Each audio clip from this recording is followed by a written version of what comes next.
Friends, we're about to start. I'm getting a Facebook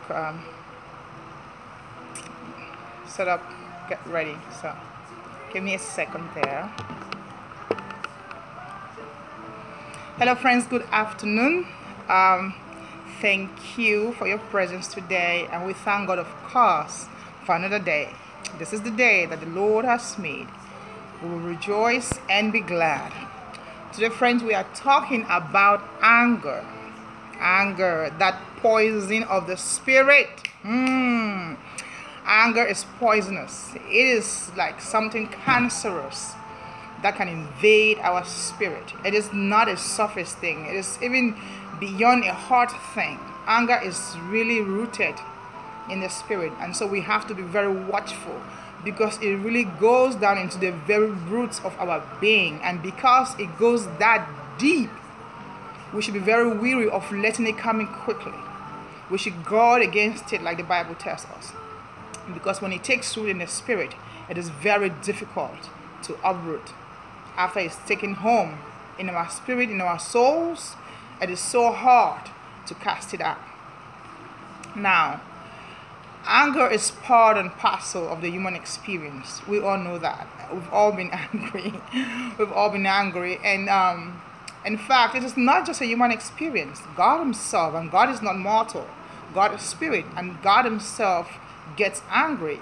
The Bible is full of stories, of examples where God is angry. He says that God is angry with the wicked every day. Every time the wicked do their wicked deeds, God is displeased. So displeasure of the spirit is not necessarily a bad thing.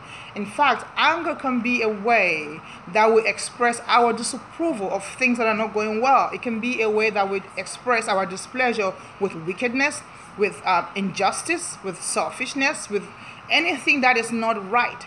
So anger has its place, but the key is in the durability, how long we allow it to persist in our souls.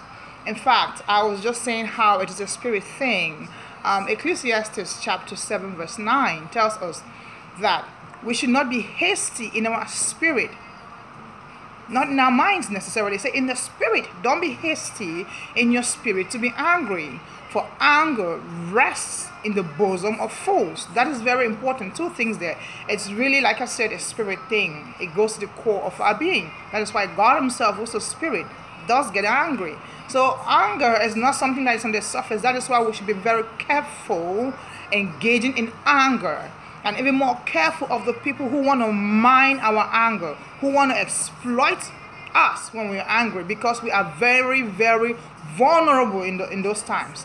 Secondly, in the scripture I just mentioned, Ecclesiastes chapter 7 verse 9, the second part, it says that for anger rests in the bosom of fools. So do not be hasty in your spirit to be angry, because for anger rests in the bosom of fools. It's only fools who are very, very quick to be angry. Do not be hasty in your spirit to be angry. Hello, gentlemen. Thank you all for joining us.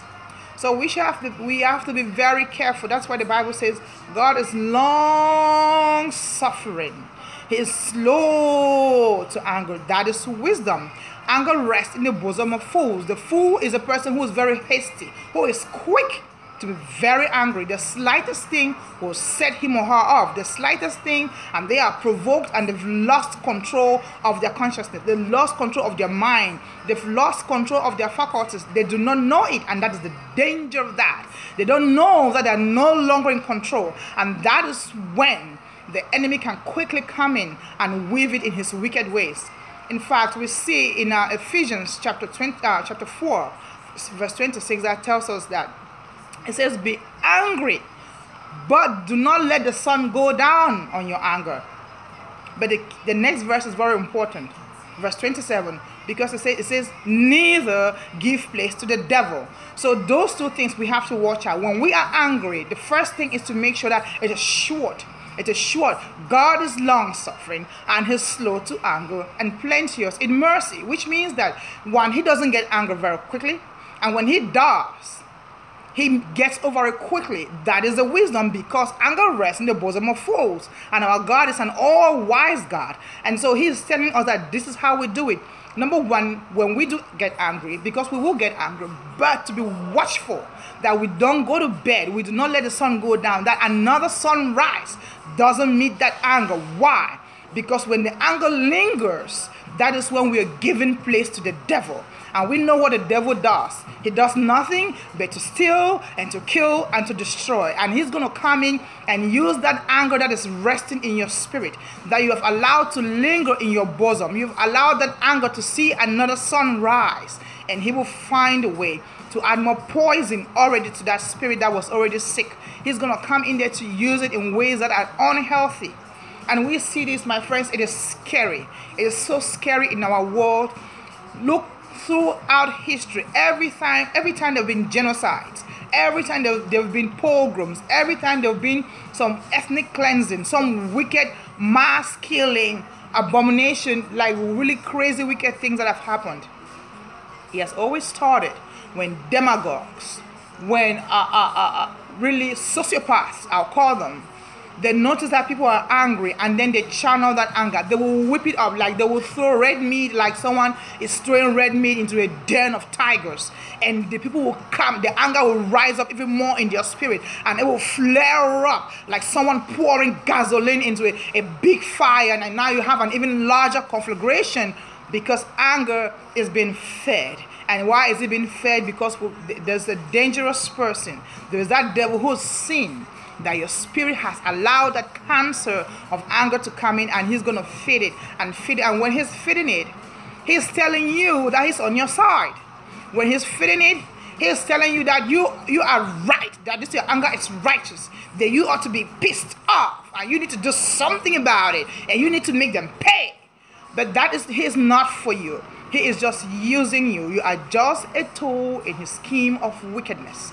You are just a tool. And when you're going to look back some years from now, by the time you've come to your senses, if you're not careful, that situation that got you so riled up, that spawned that anger, that made you act in such a rash way, when you compare it to the aftermath, when you compare it to the consequences of what you've done, you're going to wish you had that original situation back. You're going to wish that thing that made you so mad, compared to now, it's going to look like a walk in the park. It's going to look like a party to you.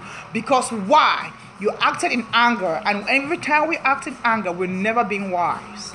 Every time our action is spawned out of anger, if anger is the stimulant behind what you are doing, just know upfront that this is you being foolish. Just know upfront that there is nothing good that is coming out of that.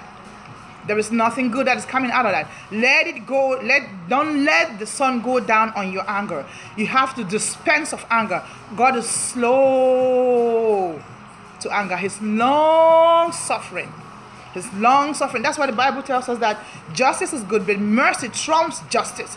Because even though sometimes you might have a right to be angry, you might be justifiably be angry, but when you act out of that anger, now you become just as bad as the thing that got you to be angry in the first place.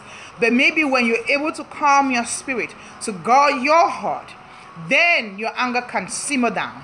It can go down, and then later on when you come the next day, like the Bible said not to let the sun go down on that anger, then the next day you can act from a place of clarity. You can act from a place of strength and wisdom. You can act from a place where even though you might still be in disagreement with the situation, but you are not in the position to be manipulated, because now you're in control of your faculties. Your spirit is not being exposed to the devil to manipulate it the way he wills.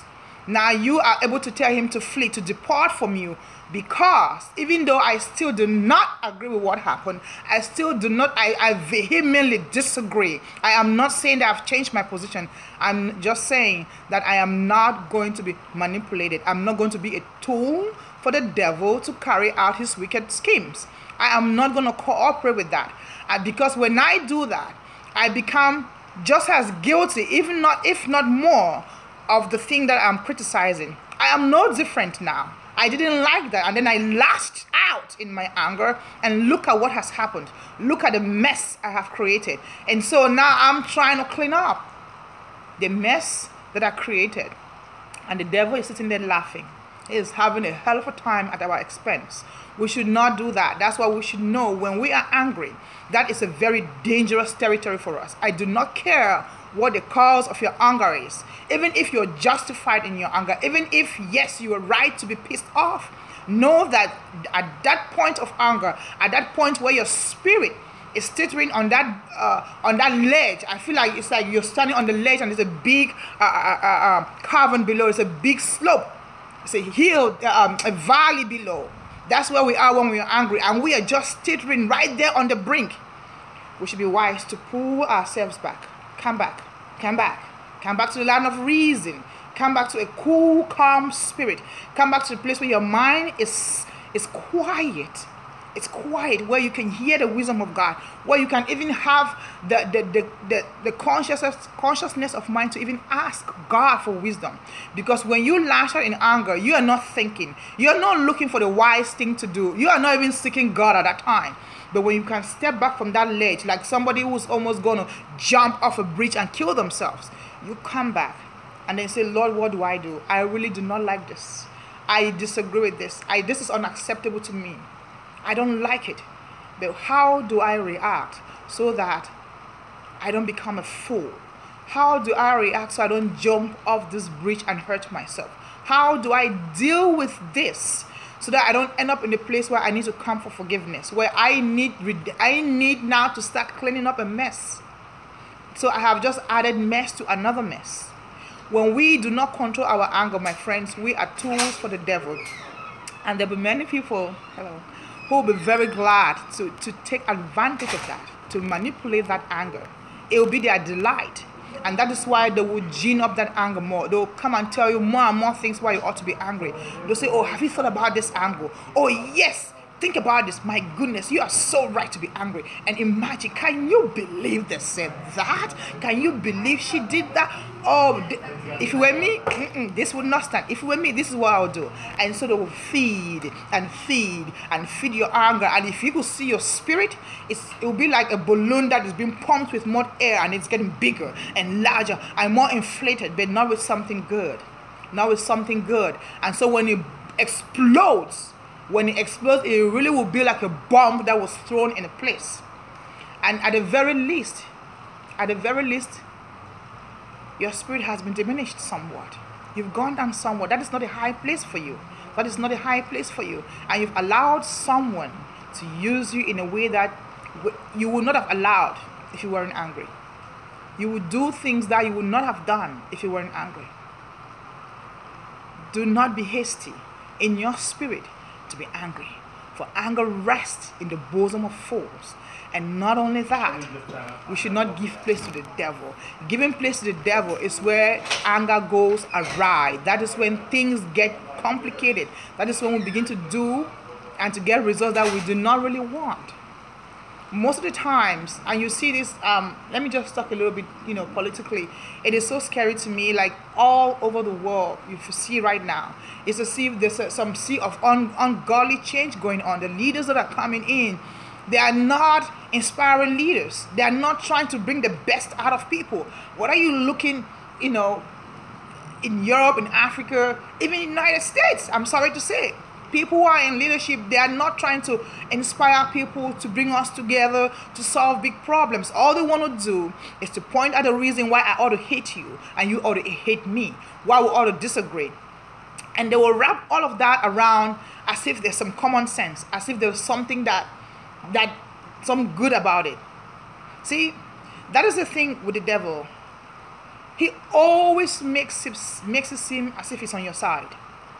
He will never tell you that this is for me, that I'm using you. Of course not. That is why it's called manipulation. I'm manipulating you, so I'm really controlling you, but I'm allowing you to think you're in control. I'm really using you for my own ends while letting you think that this is for your benefit. And so we see all these leaders all over the world, in Africa, in Asia, in Latin America. It's like this sea of wickedness, of change in leadership going on. And people just come in the way the wind is like, anger. They're whipping up anger in the populace. They're whipping up anger, and so we see more and more of bad things happening, and it hurts the countries. It hurts, and long after they are gone, we'll be still trying to clean up. Look at what happened in Europe with Hitler. Europe is still reeling. Europe is still dealing with that today, to this very moment. Something that happened almost 70 years ago, right? 1945. Well, from 1939 to 45, those 6 years.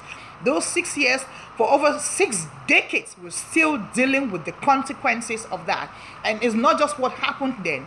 We're having people who are right now resurrecting some of those wicked ideas. And they are trying to make it look glamorous. They're trying to make it appeal to us. All because we are angry. All because there was something that we disagree with. If in a place of peace, in a place of acceptance, in a place of joy, it's going to be very hard for the devil to make us to do things like that. But he comes when we are angry, and that is when we are at our weakest. That is when our spirit is vulnerable. Our spirit is so pliable, but not in a good way. It is good. It's like iron that has been melted now, and so you can mold it and twist it and weave it into something else. That is how the spirit becomes when it is angry, but not in a good way. It is not in a way that is inspiring. It is not in a way that is elevating, that will exhort another human being. It's only going to be in a way that we're going to become tools for the enemy. So my friends, I want to encourage us today. Make sure that when you are angry, you are watchful, very, very alert. Be vigilant. The devil goes around like a roaring lion looking for whom he may devour. That word "may" is so encouraging to me. It means that it is just a possibility. He does not have to devour me. He is going around looking, which means that it is not everybody that he can get. The people who fall in his trap are the people that he will devour. Not everybody is going to be taken in by him. Some people, the people that he may devour, are those people who are not alert. We have to be very, very alert. And one key way that we have to be alert is when we are angry. When we are angry, when our spirit, that is so deep that it is the very spirit, the very source of our being that can be contaminated by anger. Not many things can contaminate the human spirit. Anger is one of the very few things. And so when we are there, and when we are feeling so buoyed up by our disagreement and displeasure, and we're feeling this righteous indignation, and we want to let the other person have it, we have to be careful that there's a roaring lion lurking somewhere in the vicinity, in that environment, and he's saying, go for it, girl. Go for it. Go for it. It's like he's almost pushing you. If you could see in the spirit, you could see him, and you are there at that ledge, and he's pushing. Yes, go for it. And if you do, that will be you jumping right down there into that abyss, and he will not be there to pick you up. He will just laugh and scamper off to the next victim, while you are there now trying to clean up your life, trying to clean up the mess. And the sad part is the next generation will have to come and deal with that. Look at places, Rwanda, Sierra Leone.